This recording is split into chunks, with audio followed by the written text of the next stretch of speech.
அஸ்ஸலாமு அலைக்கும் வரஹ்மத்துல்லாஹி வபரகாத்துஹு. இறைவனுக்கு இணை கற்பிக்கும் பெண்களை அவர்கள் இறை நம்பிக்கை கொள்ளும் வரை நீங்கள் மனம் புரிய வேண்டாம். ஏனெனில் இணை கற்பிக்கும் ஒரு பெண் உங்களை கவரக்கூடியவளாக இருந்தபோதும் அவளை விட இறை நம்பிக்கை உள்ள ஓர் அடிமை பெண் உறுதியாக மேலானவள். அவ்வாறே இணை கற்பிக்கும் ஆண்களுக்கு அவர்கள் இறை நம்பிக்கை கொள்ளும் வரை இறை நம்பிக்கை உள்ள பெண்களுடன் நீங்கள் திருமணம் செய்தும் வைக்க வேண்டாம்.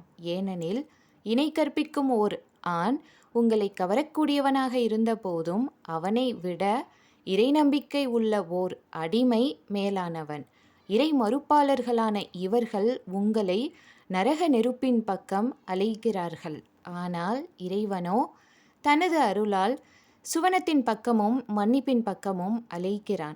மனிதர்கள் படிப்பினை பெறுவதற்காக தனது வசனங்களை அவன் இவ்வாறு தெளிவாக விளக்குகிறான்.